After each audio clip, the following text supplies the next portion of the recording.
बिस्मिल्लाहिर्रहमानिर्रहीम। अस्सलाम वालेकुम students, welcome back to another video of study time with Amara Shah. कैसे हैं आप सब? आई होप सो आप सब खैरियत से होंगे।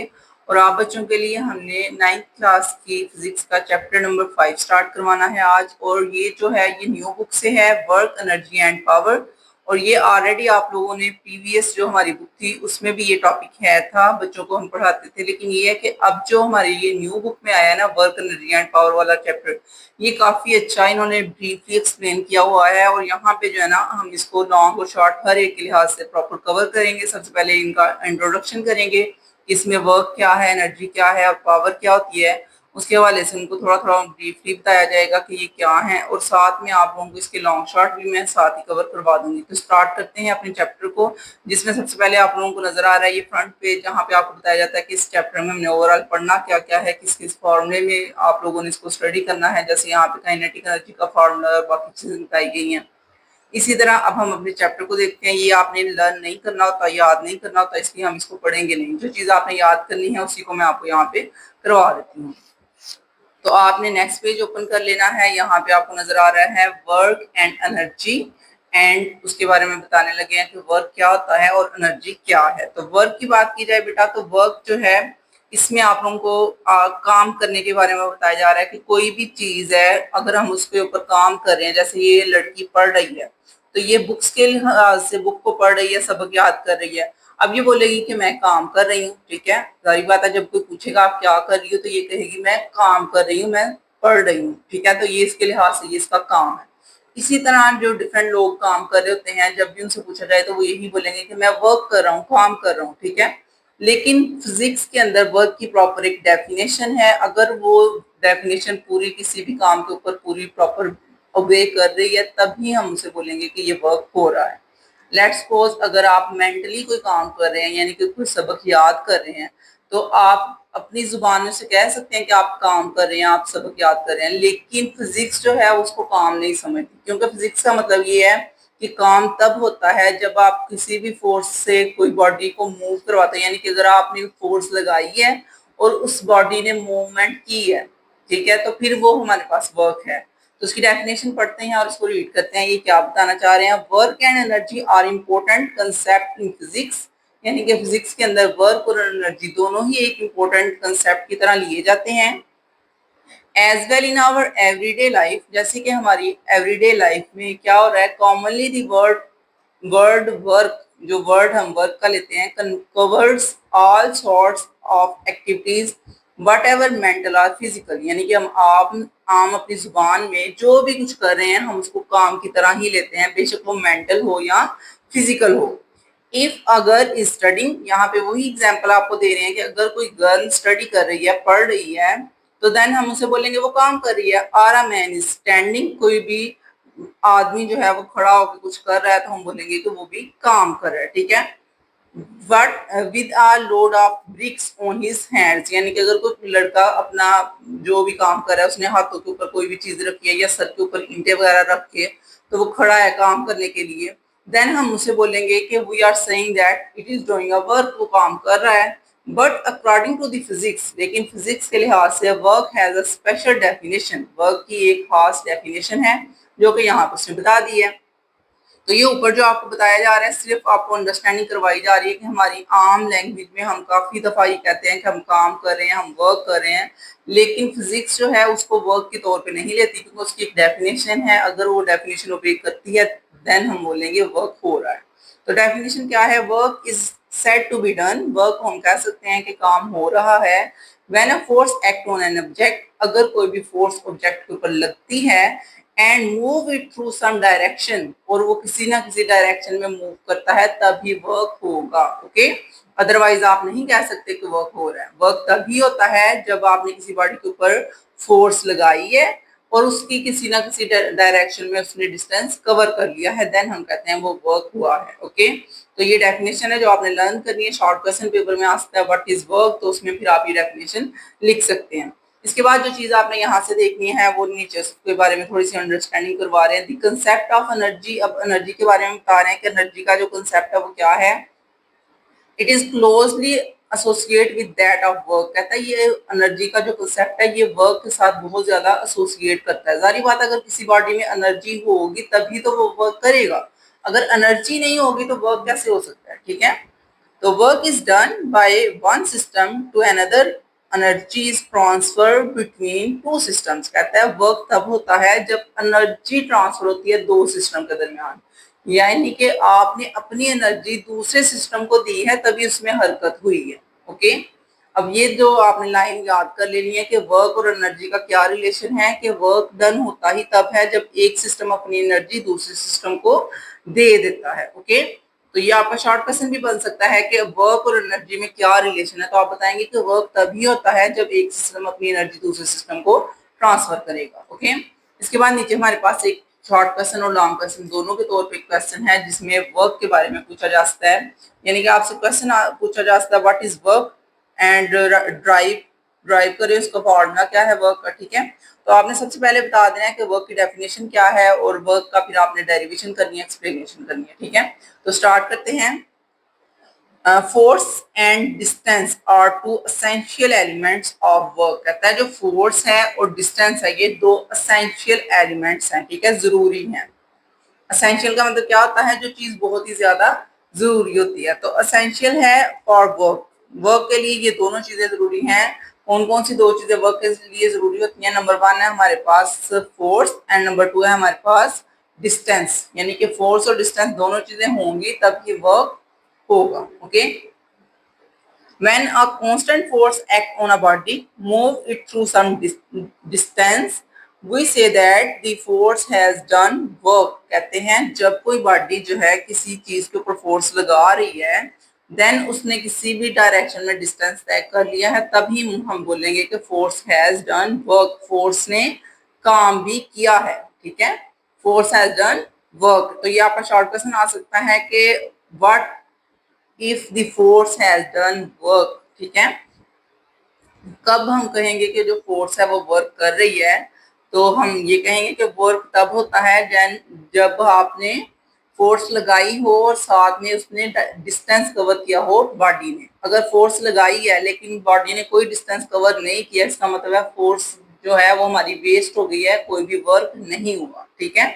Work is defined as the product of magnitude of force and distance, यानी कि वर्क की डेफिनेशन क्या है? प्रोडक्ट है। प्रोडक्ट का मतलब क्या होता है? मल्टीप्लाई होना, यानी कि आप मल्टीप्लाई कर रहे हो मैग्नीट्यूड ऑफ फोर्स, यानी कि फोर्स का जो भी मैग्नीट्यूड है उसको और डिस्टेंस को, दोनों को मल्टीप्लाई करते हो cover in the direction of a force, उसी डायरेक्शन में जिस डायरेक्शन में आपने फोर्स की है लगाई है उसी डायरेक्शन में डिस्टेंस कवर हुआ है, तो इसका मतलब है ये वर्क है, ठीक है।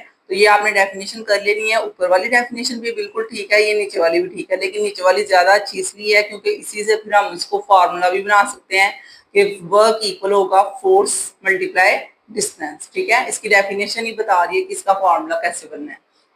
तो उसने आगे एक एग्जांपल भी दी है, consider a block of would lying on a table. Let's suppose आप ये सोचें, आप एक एग्जांपल बताई जा रही है कि एक जो है ब्लॉक जो है वुड का वो टेबल के ऊपर पड़ा हुआ है, लकड़ी का एक ब्लॉक है।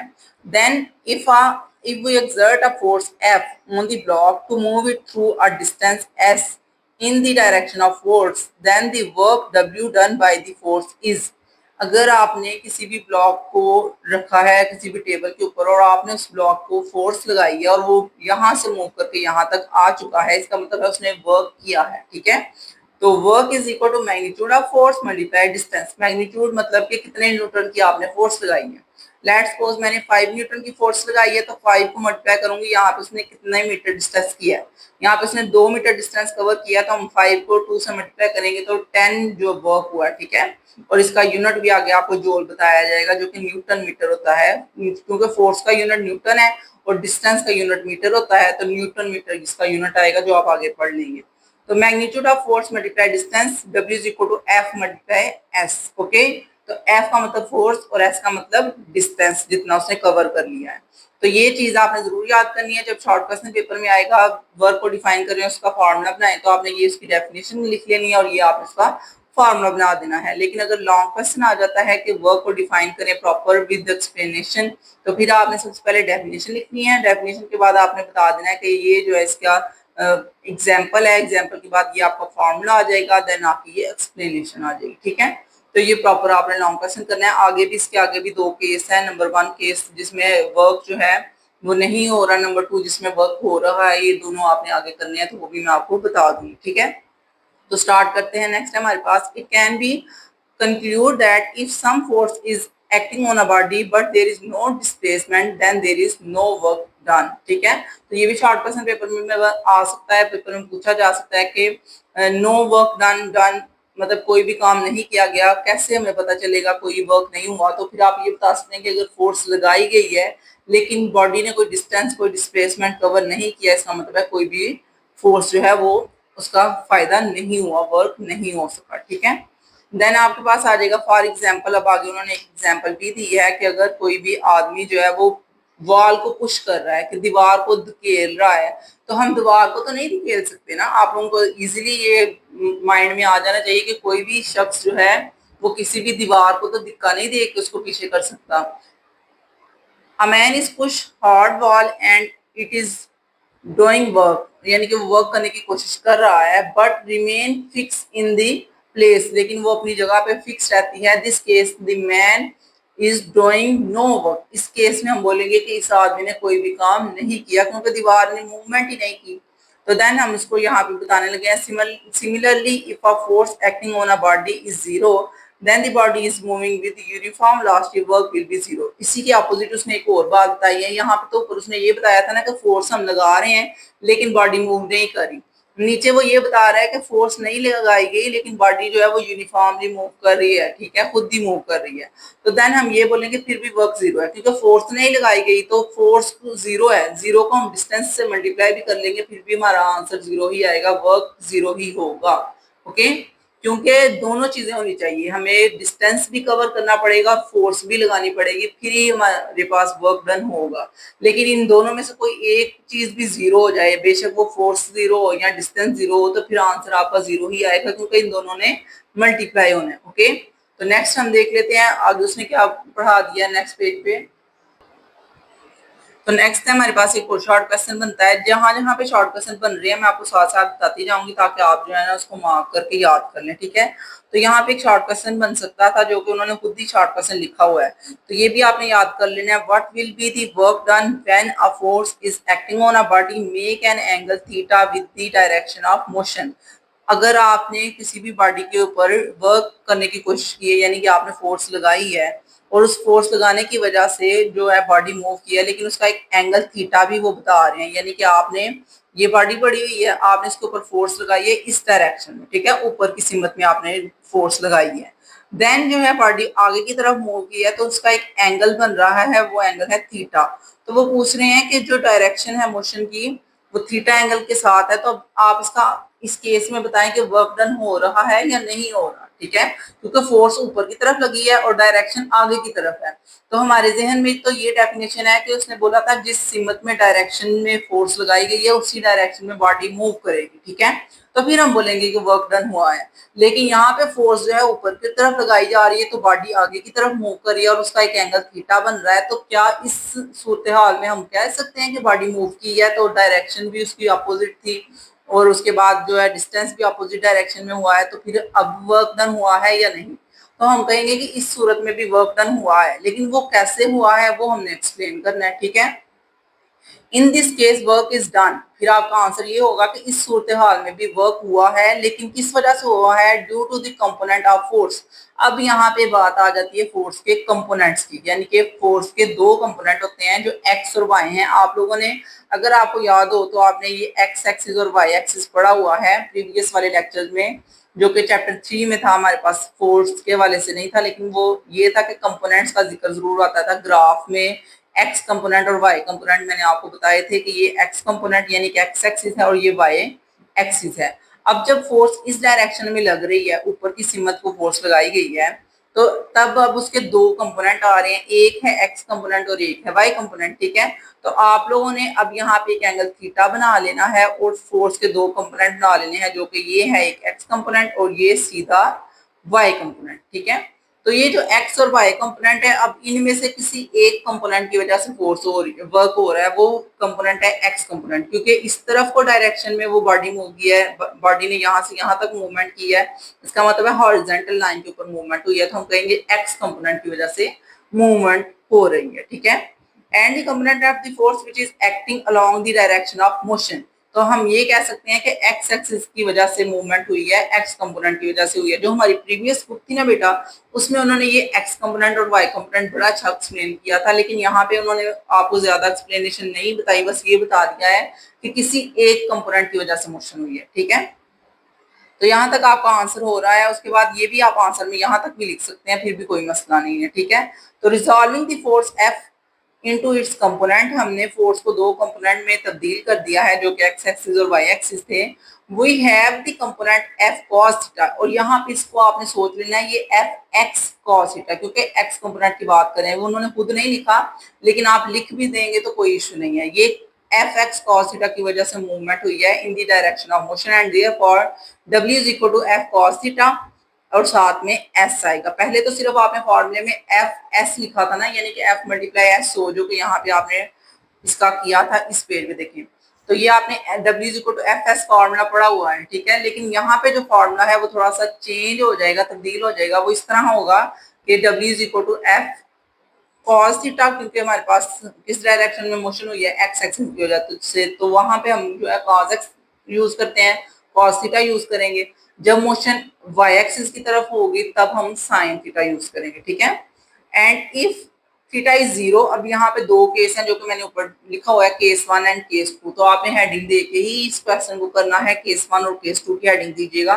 तो केस वन में हमारे पास उसने बताया इफ थीटा इज जीरो, पहले केस में अगर आपके पास थीटा जीरो हो जाता है देन कॉस थीटा की वैल्यू जो है वो आएगी वन, क्योंकि थीटा की जगह पे हम जीरो पुट करेंगे तो वैल्यू हो जाएगी वन, तो जब वैल्यू वन होगी तो डब्ल्यू का आंसर आ जाएगा एफ एस, यानी कि फोर्स मल्टीप्लाई डिस्टेंस। लेकिन अगर आपके पास जो एंगल है वो 90 का हो जाता है तब क्या होगा, ठीक है। तो 90 के एंगल पे वर्क डन नहीं होता, क्योंकि 90 के एंगल पे हम कह देते हैं कि हमारे पास कॉस वाला कंपोनेंट जीरो है, तो मोशन नहीं हुई। This is the this is the case when the force and distance covered are in the same direction, यानी कि distance और force दोनों ही same direction में है, then the angle theta is 90 degree, तो theta का angle 90 degree का बनेगा, and then cos theta is equal to cos 90 is equal to 0, and which means that the force has zero component in the direction of motion, जैसे उसने यहाँ पे बता दिया है आपको, ठीक है। ये उसने एक केस भी बताया है कि एक बॉडी जो है, लेट्स सपोज ये बैग है, इस बैग को जो है कोई भी इंसान लेके जा रहा है कहीं पे, अब जो उसने उठाया हुआ है उसकी तरफ को एक वाई कंपोनेंट है, ठीक है, और फोर्स भी वाई कंपोनेंट की तरफ ही लग रही है, और हमारे पास डिस्टेंस आगे की तरफ मूवमेंट हो रही है, तो जो डिस्टेंस आगे की तरफ जा रहा है, फोर्स ऊपर की तरफ है, तो इनका एंगल जो बन रहा है, ये एंगल बन रहा है 90 का, तो जब 90 का एंगल हो तो cos 90, बेशक आप कैलकुलेटर करके देख लें, cos 90 जीरो होता है, ठीक है। उसने बता दिया कि cos 90 जीरो है, इसका मतलब है कि फोर्स नहीं, मतलब फोर्स की वजह से डिस्टेंस नहीं कवर हुआ है, तो W is equal to zero हो जाएगा, वर्क डन जीरो हो जाएगा। जब cos कंपोनेंट ही जीरो हो गया तो जीरो ने किसी भी वैल्यू से मल्टीप्लाई करना हो तो आंसर आपका जीरो आ जाता है, okay. And in the case when the force is perpendicular the displacement, it suggests that if a person carry a bag of some distance, this work is zero. अब बेशक आदमी उस बैग को एक जगह से दूसरी जगह लेके गया, डिस्टेंस भी कवर किया, फोर्स भी लगी है, लेकिन यहाँ पे हम बोलेंगे वर्क नहीं हुआ, क्योंकि उसके वाई कंपोनेंट और जो डिस्टेंस हमारे पास था उसने एंगल थीटा बनाया था जो कि 90 डिग्री का था, और उस 90 डिग्री ने cos 90 को जीरो कर दिया, और उसकी वजह से हमारे पास वर्क नहीं हुआ। Because the force is applied to head, the load is upward which is perpendicular to displacement, बिल्कुल डिस्प्लेसमेंट के परपेंडिकुलर फोर्स लग रही है, और वो 90 का एंगल है, 90 के एंगल पे वो हमारे पास वर्क डन नहीं हो सकता, okay. The work done is to push an object in the same, whatever the object move north or south or east or west, provide the magnitude of the force and the distance move or not change। कहता है बेशक आपने किसी body को उठाया है, आप उसको नॉर्थ में ले जाओ, साउथ में ले जाओ, वेस्ट में या ईस्ट में, फिर भी आपने जो डायरेक्शन जो है उसकी देख लेनी है। डायरेक्शन के ऊपर हम बिल्कुल डिपेंड नहीं करते, ठीक है। डायरेक्शन आप देख भी लें तो आप ये कह सकते हैं कि हम डायरेक्शन पे डिपेंड ही नहीं करते, क्योंकि वर्क डन जो है वो सिर्फ डिस्टेंस और फोर्स के एंगल पे डिपेंड कर रहा होता है। ठीक है, कि फोर्स किस सीमत में लग रही है और डिस्टेंस किस सीमत में हो रहा है, उसका एंगल कितना बन रहा है, उसी एंगल पे डिपेंड करता है। अगर एंगल 90 का है तो वर्क डन 0 है, अगर एंगल 0 का है तो वर्क डन अच्छा है, यानी कि जिस भी सीमत में हो रहा है ठीक है। Work done does not convey any directional information, यानी कि वर्क को हम किसी भी डायरेक्शन की सूरत में उसको डिपेंड नहीं रखते। So it is a scalar quantity, इस वजह से ये एक स्केलर क्वांटिटी है। और ये आपका एमसीक्यूज भी बन सकता है कि वर्क जो है वो स्केलर क्वांटिटी है या कौन सी है। ठीक है, वर्क इज अ क्वांटिटी, आगे ऑप्शन दे देंगे स्केलर, वेक्टर या फिर नन ऑफ दीज वगैरह, तो आपने इसको स्केलर के ऊपर टिक करना है। ठीक है, इसके बाद आप लोगों के आगे भी कुछ एमसीक्यूज आने हैं, साथ साथ मैं आपको बताती जाऊंगी, और उसके यूनिट के हवाले से भी आना है तो वो भी हम आगे पढ़ लेंगे। इसके बाद एक और आपका शॉर्ट क्वेश्चन आ जाता है, कैलकुलेशन ऑफ वर्क डन, यानी कि वर्क डन को कैलकुलेट करना है आपने, लेकिन ग्राफ की सूरत में करना है। ठीक है, तो ग्राफ के हवाले से तो हमने ऑलरेडी पढ़ लिया हुआ है, प्रीवियस लेक्चर्स में हमें ग्राफ बनाने आते हैं, एक्स कंपोनेंट, वाई कंपोनेंट। ठीक है, और आपको पता है कि हमने जो डिपेंडेंट क्वांटिटी है वो हमने कहाँ पे रखनी होती है, इंडिपेंडेंट क्वांटिटी कहाँ पे रखनी होती है, क्योंकि फोर्स इंडिपेंडेंट है। तो आपको पता है कि फोर्स हम जितनी मर्जी लगा सकते हैं, जितनी फोर्स लगेगी उसी के लिहाज से डिस्टेंस कवर होगा। ठीक है, तो ये आपके पास नीचे डिस्टेंस आ गया, ऊपर फोर्स आ गई, और इनका जो एंगल है वो यहाँ पे कोई भी एंगल बन रहा है, जितने हम मतलब जिस लिहाज से भी वो लगा रहे हैं, क्योंकि ये तो हमें नजर आ रहा है ये तो 90 डिग्री का एंगल बन रहा है, तो ये तो हम बता सकते हैं। ठीक है, तो ये आपका शॉर्ट क्वेश्चन आ सकता है, आपने शॉर्ट क्वेश्चन में ग्राफ भी बनाना है, साथ में ये भी लिखना है, when a constant force F act through a distance S, यानी कि कोई भी फोर्स F लगी है, एक्ट मतलब कि लगाई गई है किसी भी बॉडी के ऊपर और उसने डिस्टेंस कवर किया है S, and the even can be plotted on the force distance graph. तो इसकी आपने याद रखना है कि इसको हम फोर्स डिस्टेंस ग्राफ के जरिए बना के दिखा सकते हैं, और यही आपका शॉर्ट क्वेश्चन भी बन सकता है, what is force distance graph. तो आपने बता देना है कि जब किसी बॉडी के ऊपर फोर्स लगती है और वो किसी डायरेक्शन में मूव करता है तो हम उसको फोर्स डिस्टेंस ग्राफ से डिफाइन कर सकते हैं। If the force and distance covered in the same direction, the work done is F cross S and clearly shade the area in the figure। हमने clearly shade भी करके बता दिया है कितना वर्क डन हुआ है। Hence the area under the force distance cover can be taken to represent the work done by that force। अब ये जो shaded area है यही हमें बता रहा है कि फोर्स की वजह से कितना काम हुआ है। ठीक है, तो ये आपने याद कर लेना है, इसका शॉर्ट क्वेश्चन पेपर में आ सकता है तो आपने इसको राइट कर लेना है। इसके बाद नेक्स्ट पेज पे देखते हैं हमारे पास क्या आ रहा है, यूनिट ऑफ अ वर्क। यहाँ पे एक और शॉर्ट क्वेश्चन है कि वर्क का यूनिट क्या होता है, ये है जोल, और यहाँ पे ये एमसीक्यूज है आपकी, ऐसा यूनिट ऑफ वर्क इज जोल। ठीक है, ये आपने याद रखना है, ये एमसीक्यूज में भी पूछा जा सकता है। इसके बाद एक और चीज आपने यहाँ पे याद रखनी है, वो ये है कि शॉर्ट क्वेश्चन आ सकता है वन जोल क्या है। ठीक है, तो वन जोल होता क्या है, वन जोल इज वर्क, ये वर्क है लेकिन तब है work done when a force of 1 newton, जब आपने 1 न्यूटन की फोर्स लगाई है acting on body move it through distance of 1 metre, और डिस्टेंस भी 1 मीटर ही होना चाहिए, यानी कि 1 न्यूटन की फोर्स लगाई और 1 मीटर ही डिस्टेंस हुआ, इसका मतलब है कि ये 1 जोल वर्क हो चुका है। ठीक है, और ये आपकी डेफिनेशन आपने याद कर लेनी है कि अगर 1 न्यूटन की फोर्स लगाई है और 1 मीटर डिस्टेंस हुआ है उसी डायरेक्शन में, इसका मतलब है कि इसकी डेफिनेशन क्या होगी, 1 जोल। ओके, और इसके अलावा यहाँ पे इसको फॉर्मूला भी बता रहे हैं कैसे बनता है, 1 joule is equal to 1 newton multiply 1 metre, क्योंकि आपको फॉर्मूला पता है work is equal to F multiply S होता है। तो एफ क्या है, फोर्स, और फोर्स में होती है न्यूटन में, और उसी तरह डिस्टेंस का यूनिट क्या होता है, मीटर, तो ये दोनों उसने राइट कर दिए हैं, newton metre. Okay, and it's bigger units, और इसी तरह इसके बड़े यूनिट भी होते हैं जो कि किलो जोल है और मेगा जोल है। ये दोनों यूनिट आपने याद करने हैं, ये एमसीक्यूज के लिहाज से भी जरूरी है और शॉर्ट क्वेश्चन में भी आप लिखेंगे ताकि आपके नंबर ज्यादा अच्छे मिल सके आपको। ठीक है, तो 1 किलो जोल 10 की पावर 3 के इक्वल होता है, और मेगा आपको पता है, आपने प्रीफिक्सेस याद किए होंगे प्रीवियस लेक्चर्स से देख के, तो 10 की पावर 6 होता है हमारे पास मेगा जोल। ओके, इसके बाद आपके दो शॉर्ट क्वेश्चन और आ रहे हैं जिसमें आपको एग्जांपल्स नजर आ रही हैं, और ये एग्जांपल्स हम जरूर करते हैं क्योंकि इन्हीं एग्जांपल्स की हेल्प से हमारे शॉर्ट क्वेश्चन हो जाते हैं, क्योंकि शॉर्ट क्वेश्चन में एग्जांपल भी आ जाती है। ठीक है, ये आपको मैं प्रीवियस लेक्चर्स में भी समझा चुकी हूँ कि जितने भी एग्जांपल्स होती हैं वो जरूर किया करें, क्योंकि शॉर्ट क्वेश्चन में आ सकती हैं, और मैं चाहती हूँ कि आपके सारे के सारे शॉर्ट क्वेश्चन चैप्टर के अंदर से भी कवर हो जाए। Okay, a person does 200 joule of work in pushing a cotton through a distance of 5 meters। कहते हैं एक इंसान है जिसने के 200 जूल का वर्क किया है, पुश कर दिया है एक कॉटन को। कॉटन किसे कहते हैं, जो हमारे पास बॉक्स होते हैं ना, वो किसी भी तरह के हो सकते हैं, बेशक वो कॉटन हो, उसका किसी भी कागज का बना हो या प्लास्टिक का बना हो, तो आपने उसको एक डिस्टेंस तक कवर किया है, जो कि 5 मीटर का डिस्टेंस था, उसने कवर किया है। How much force is applied. अब बताएं फोर्स कितनी अप्लाई की होगी, यानी कि उसने बता दिया वर्क कितना हुआ है 200 जूल, तो हम वर्क लिखेंगे 200 गिवन डेटा में, और साथ में हम लिखेंगे 5 मीटर उसने डिस्टेंस का कवर किया। तो ये दोनों गिवन डेटा हो गया। टू फाइंड में आपने फोर्स फाइंड करनी है, जो कि यहाँ पे उसने पूछा है how much force is applied, तो हम टू फाइंड में लिखेंगे एफ हमने फाइंड करना है, ठीक है। और सोल्यूशन में आपका फॉर्मूला राइट किया जाएगा, जो कि अभी आपने याद कर लिया होगा, work is equal to F multiply S, ठीक है। तो फॉर्मूला हमने लिखा, उस फॉर्मूले को हमने रीअरेंज करना है, क्योंकि हमने फाइंड करनी थी फोर्स, ठीक है। तो एस इसके नीचे आकर डिवाइड हो जाएगा, force is equal to work over S, ठीक है, डिस्टेंस।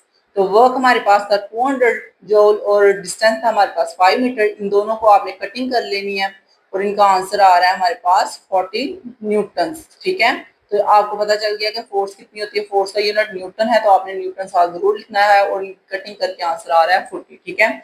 इसके बाद एग्जाम्पल नंबर 2 है हमारे पास 5.2, जिसमें उसने एक और एग्जाम्पल में आपको समझाया है, क्वेश्चन समझाया है। क्या है क्वेश्चन भाई, find the work done by 65 Newton, यानी कि वर्क डन फाइंड करो। उसने सबसे पहले तो आपको बता दिया आपने फाइंड क्या करना है, वर्क डन फाइंड करना है। अगर 65 न्यूटन की फोर्स लगी है, यानी कि गिवन डेटा में आपको फोर्स बताई गई है 65 न्यूटन, पुशिंग अ सूटकेस। अब एक सूटकेस है जिसको एक आदमी पुश करके लेके जा रहा है, for the distance of 20 metres, तो यहाँ पे डिस्टेंस कितना है 20 मीटर डिस्टेंस है, ठीक है।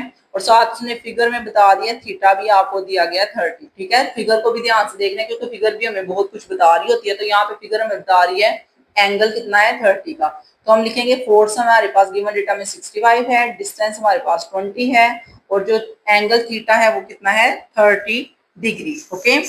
तो ये जो सारी चीजें हमें नजर आ रही हैं, इन्हीं को हमने देखते हुए अब अपना फॉर्मूला सबसे पहले देखना होता है, क्योंकि वर्क उसने पूछा था टू फाइंड में। तो फॉर्मूला हम अब ये वाला लगाएंगे, W is equal to F S cos theta वाला। क्यों कॉस थीटा वाला लगाएंगे, क्योंकि थीटा उसने गिवन आपको दिया है। अगर थीटा नहीं दिया हो तो आप कॉस थीटा का फॉर्मूला नहीं लगाएंगे, सिर्फ W is equal to F multiply S लिखेंगे, ठीक है। ये जो बात अभी मैं बता रही हूँ इसको अच्छी तरह समझ लें कि फॉर्मूला हमने गिवन डेटा को देख के लगाना होता है, और गिवन डेटा में उसने जब थीटा दे दिया है, इसका मतलब है आपने एंगल लगाना है, कॉस थीटा लिखना है। लेकिन अगर आपको थीटा नहीं दिया गया तो आप एंगल नहीं लगाएंगे, ये नहीं लिखेंगे, ओके। तो W is equal to 65 newton multiply 20 metre multiply, अब cos 30 को उसने कैलकुलेट किया तो 0.866 आया, ठीक है। इन तमाम चीजों को मल्टीप्लाई करके आपका आंसर आ रहा है 1125.8 न्यूटन मीटर्स, ठीक है, क्योंकि न्यूटन और साथ में मीटर लग गया, और न्यूटन मीटर जोल के इक्वल होता है, इस वजह से वर्क का यूनिट जोल लिखा गया है, ओके। तो ये आप लोगों का वर्क का जो प्रॉपर पूरा लेक्चर था वो कवर हो गया है, वर्क का टॉपिक खत्म हो चुका है। अब नेक्स्ट देखते हैं हमारे पास क्या है, एनर्जी। तो एनर्जी के बारे में मैं आपको बता देती हूँ बेटा, ये बहुत ही इंपॉर्टेंट आपका शॉर्ट क्वेश्चन है। एनर्जी क्या होती है, एनर्जी की डेफिनेशन बताएं। इसके अलावा जो है एनर्जी कौन सी क्वांटिटी है, स्केलर है या वेक्टर है, एनर्जी का यूनिट क्या है, कितनी किस्म की एनर्जी होती है, कौन कौन सी फॉर्म की एनर्जी है, ठीक है। तो ये सारे शॉर्ट क्वेश्चन मैंने आपको एक ही बारे में बता दिए हैं कि किस किस तरह के शॉर्ट क्वेश्चन पेपर में पूछे जा सकते हैं, ठीक है। तो सबसे पहले शॉर्ट क्वेश्चन आता है व्हाट इज एनर्जी, ठीक है। एनर्जी क्या होती है, मैंने आपको बताया था कि एनर्जी किसी भी चीज के काम करने की सलाहियत होती है कि वो कितना काम कर सकता है, ठीक है। अगर आपने सुबह का नाश्ता नहीं किया हुआ तो आपकी एनर्जी बिल्कुल डाउन हो जाती है, आपका दिल नहीं करता कोई भी काम करने का। लेकिन जब आपने पेट भर के नाश्ता किया होता है तो फिर आपका दिल करता है आप फटाफट सबक याद कर लें, स्कूल का काम पढ़ लें जितना भी आपको मिला हुआ है, या आपको अगर कोई लड़की है तो उसका दिल करेगा सबसे पहले मैं सफाई वगैरह कर लूँ, फिर मैं अपना बैठ के काम कर लूँ। यानी कि आपके अंदर एनर्जी आती है तभी आप कोई काम करते हैं। लेकिन अगर आप खाना नहीं खाते, पूरा दिन आपने बिल्कुल भी खाना नहीं खाया, तो आपसे कोई भी काम नहीं होना, क्योंकि आपके अंदर एनर्जी ही नहीं होगी, ठीक है। Our body can not move unless we have the energy from food. तो वही बात उसने बता दी है एक लाइन में ही कि हमारी बॉडी तब तक कोई काम नहीं कर सकती जब तक हमारी बॉडी के अंदर एनर्जी ना हो, और वो एनर्जी कहाँ से आती है, फूड से आती है, खाने से आती है, ठीक है। A car would not run without the energy it obtained from burning fuel।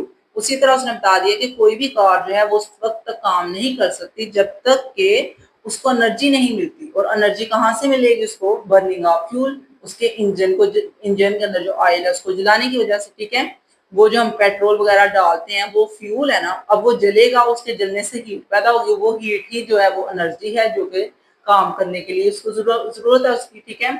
उसी तरह जब हम खाना खाते हैं और खाना खाने की वजह से हमारी बॉडी जो है वो हीट अप हो जाती है, हमें एनर्जी मिल जाती है और उसी एनर्जी से हम आगे काम करते हैं, ठीक है। Machine is the machines in the factories cannot run without consuming energy supplied by electricity। उसी तरह बड़ी बड़ी मशीनें जो होती हैं वो नहीं चलती जब तक कि वो उनको बिजली ना सप्लाई की जाए। जैसे जितने भी आपके मोबाइल हैं, इन मोबाइल की बात की जाए तो जब तक आप इनको चार्ज नहीं करते तो तब तक इनके अंदर एनर्जी नहीं आती। चार्ज नहीं करेंगे तो एनर्जी नहीं आएगी और ये काम भी नहीं करेंगे, बंद हो जाएंगे। जैसे ही आप इसको चार्ज करते हैं फुल 100% तो उसके अंदर एनर्जी आ जाती है, वो काम करना शुरू कर देता है। जितनी ज्यादा एनर्जी यानी कि जितने ज्यादा बैटरी आपकी चार्ज होगी मोबाइल की उतना देर वो काम करेगा, लेकिन जितनी कम वो बैटरी चार्ज होगी उतना कम काम करेगा, ठीक है। Any change in motion require energy, यानी कि किसी भी काम को करने के लिए एनर्जी चाहिए, ठीक है। When we say that this certain body has energy we mean that it has ability to do work, यानी कि हम जब भी कहते हैं कोई बॉडी के अंदर एनर्जी है उसका मतलब है कि उसके अंदर काम करने की सलाहियत है, वो काम कर सकता है, ठीक है। तो यही डेफिनेशन उसने यहाँ पे बता दिया है। Energy can be defined as the ability of a body to do work, यानी कि एनर्जी की डेफिनेशन क्या हो गई अब कि कोई भी काम करने की जो सलाहियत है उसी को हम एनर्जी कहते हैं, ओके। और यहाँ पे साथ उसने एग्जांपल्स भी एक दो बता दिए। अ स्ट्रेच बो स्टोर एनर्जी, किसी भी तनी हुई तीर कमान के अंदर भी एनर्जी होती है, which is transfer to the arrow as it to shoot. अब हम अपनी एनर्जी जो है इस एरो को दे रहे हैं जिसकी वजह से ये शूट हो रहा है। जितनी दूर तक आप इसको खींचोगे इसकी रबड़ को उतनी दूर तक ये एरो जाएगा, जितना आहिस्ता आपने इसको खींचा होगा उतनी कम दूर जाएगा, यानी कि एनर्जी उतनी ज्यादा उसके अंदर एरो के अंदर आ जाएगी जितनी ज्यादा जोर से आप उसको फेंकने की कोशिश करोगे। जितनी कम जोर से फेंकने की कोशिश करोगे उतनी कम एनर्जी होगी और उतनी कम दूर उड़ जाएगा, कम डिस्टेंस कवर करेगा। Some bows store enough energy to shoot an arrow even 1 kilometre away. कहते हैं कुछ ऐसी तीर कमान होते हैं जो कि इतनी ज्यादा एनर्जी स्टोर कर लेते हैं कि वो 1 किलोमीटर तक भी जा सकते हैं, यानी कितना डिस्टेंस भी कवर कर सकते हैं। उसके बाद उसने बता दिया है when someone does not work, जब कोई काम नहीं कर रहा, energy of the body has to be spent, तो एनर्जी जो है वो उसकी काम नहीं कर रहा तो एनर्जी स्पेंड भी नहीं हो रही। In fact the energy transfer to the body on which work is done, लेकिन हम ये कह सकते हैं कि एनर्जी ट्रांसफर होती है उस बॉडी के अंदर जिसके ऊपर हम काम करते हैं, ठीक है। In other words the energy is transfer from one system to another system. आप ये कह सकते हो कि जो एनर्जी है वो एक सिस्टम से दूसरे सिस्टम में ट्रांसफर हो जाती है, फ्री वर्क होता है। For example, when we do work, pushing a swing through chemical energy is transfer our body into the transfer to the swing. क्या होता है कि हमारी एनर्जी जो है वो दूसरी बॉडी के अंदर ट्रांसफर हो जाती है तभी वो मोशन में आती है, ठीक है, और फिर ही वो स्विंग करता है। And appear as the energy of the motion to the swing, ठीक है। ये आपकी एग्जांपल है, आपने इसको याद कर लेना है। इसके बाद आएगा लाइक वर्क, जैसे कि वर्क की हमने डेफिनेशन की थी, वर्क एक स्केलर क्वांटिटी था, उसी तरह एनर्जी भी एक स्केलर क्वांटिटी है, क्योंकि वर्क जो है वो भी डायरेक्शन पे डिपेंड नहीं करती और एनर्जी भी डायरेक्शन पे डिपेंड नहीं करती। इट्स ऐसा यूनिट इज जूल, जैसे वर्क का यूनिट जूल है वैसे ही एनर्जी का यूनिट भी जूल है, क्योंकि ये दोनों एक दूसरे के साथ बहुत ज्यादा रिलेट करते हैं। क्योंकि मैंने आपको बता दिया था एनर्जी का मतलब यही होता है काम करने की सलाहियत, और काम क्या है वर्क, तो इस वजह से इन दोनों का यूनिट भी मैच करेगा जूल, ओके। इसके बाद आ जाएगा वन जोल के बारे में, यहाँ पे बताने लगे हैं। व्हेन वन जोल work is done on a body the amount of energy spent is 1 जोल। अगर 1 जोल काम किया है बॉडी ने, इसका मतलब है कि उसके ऊपर कितनी एनर्जी लगी थी, 1 जोल की ही एनर्जी लगी थी, ओके। इसके बाद उसने बताया there are many forms of energy, बहुत सी किस्म की एनर्जी होती हैं, जैसे कि electrical energy, chemical energy, nuclear energy, heat energy, light energy. ये सारी आपको उन्होंने एग्जांपल्स दी हैं, ठीक है, जो कि आपका शॉर्ट क्वेश्चन भी आ सकता है कि define energy and right it's forms, तो आप ये सारी फॉर्म्स फिर लिखेंगे उसकी, ठीक है, जितनी भी आपको याद रहती हैं। There are some well known forms, कहता है कुछ ऐसी हैं जो कि बहुत ही जानी मानी हैं, which we shall study later, जो कि हम अभी आगे पढ़ लेते हैं। there are two basic forms, कौन सी दो हैं, kinetic energy and potential energy. बाकी तो सारी आपने पढ़ ली हैं, केमिकल क्या है, इलेक्ट्रिक क्या है। आप लोगों ने अभी दो ऐसी हैं जो नहीं आप जिनके बारे में ज्यादा नहीं पढ़ पा रहे, वो दो बहुत ही बेसिक हैं और वेल नोन है कि आपको पता होनी चाहिए, बहुत ही मशहूर है। वो है काइनेटिक एनर्जी और पोटेंशियल एनर्जी। काइनेटिक कहते हैं किसी भी बॉडी की मोशन की वजह से जो एनर्जी हो, और पोटेंशियल कहते हैं कि जो कि डिस्टेंस या हाइट की वजह से हो। ठीक है, तो ये दो हैं जो कि आपने अभी आगे पढ़ लेनी है, और ये शॉर्ट क्वेश्चन पेपर में आ सकता है कि right two basic forms of energy. तो आपने बताना है काइनेटिक और पोटेंशियल, इन दोनों को बेसिक फॉर्म्स कहते हैं एनर्जी की, और इन दोनों को जब हम कंबाइनली स्टडी करते हैं तो वो मैकेनिकल एनर्जी बन जाती है। ठीक है, तो ये भी आपका शॉर्ट क्वेश्चन आ सकता है, व्हाट इज मैकेनिकल एनर्जी। तो आपने बताना है द कॉम्बिनेशन ऑफ, यहाँ पे टू बोला है ना, तो आप लिख लीजिएगा kinetic energy and potential energy is called chemical sorry mechanical energy. Okay, तो ये आपका जो है शॉर्ट क्वेश्चन का पूरा एक था एनर्जी का टॉपिक, जो कि मैंने आपको कवर करवा दिया है। इसके बाद आपका लॉन्ग क्वेश्चन का टॉपिक आ रहा है जो कि है काइनेटिक एनर्जी। तो ये नेक्स्ट वाले लेक्चर में हम जो है लॉन्ग क्वेश्चन करेंगे काइनेटिक एनर्जी और पोटेंशियल एनर्जी, जो कि दोनों ही लॉन्ग क्वेश्चन है। ठीक है, अगर आपको वीडियो की समझ आई है तो वीडियो को लाइक करें, चैनल को सब्सक्राइब करें ताकि मेरी नेक्स्ट लेक्चर्स भी आप तक पहुंच जाएं, और आप लोग जो है अपनी फिजिक्स की 9th क्लास के जो है चैप्टर नंबर 5 को अच्छी तरह कवर कर सके। ठीक है, तो मिलते हैं नेक्स्ट वीडियो में। अल्लाह।